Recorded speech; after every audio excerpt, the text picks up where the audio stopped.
Kade Logan stood on the bank, watching the sheriff and his deputies haul the mud-covered vehicle out of the lake.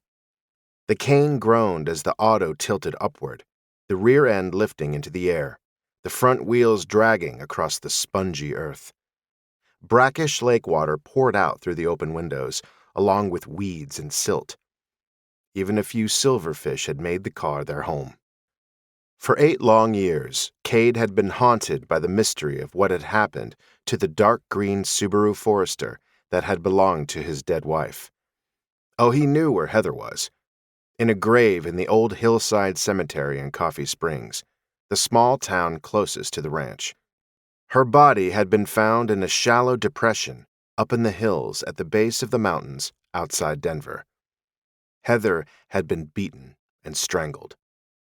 Any signs of rape had faded as her body decayed, but as beautiful as she was, Kade was sure sex had been involved. Her killer had never been caught. "You okay?" Sam Bridger, Kade's best friend, stood beside him. A tall, blond man Kade had known for years. Kade had been too lost in thought to hear him approach. "She's been dead 8 years, Sam, so yeah, I'm okay." But the rage he felt had never lessened. It should have. At the time of her death, their marriage was already on the rocks. The second time Kade had caught Heather cheating, he had filed for divorce.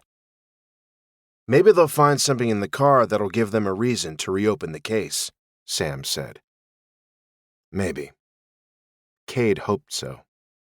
He wanted Heather's killer to be found and punished. No matter how things had turned out between them, he owed her that much. His gaze went back to the car being lifted onto the flatbed of a diesel truck with an Eagle County Sheriff's emblem on the side. The truck pulled away from the edge of the lake, tires churning through mud made worse by last night's rain.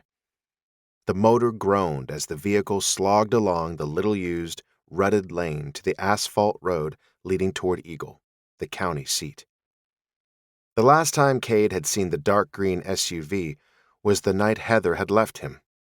That night she had packed her things, taken the car, and driven away without a backward glance. Kade had never seen her again.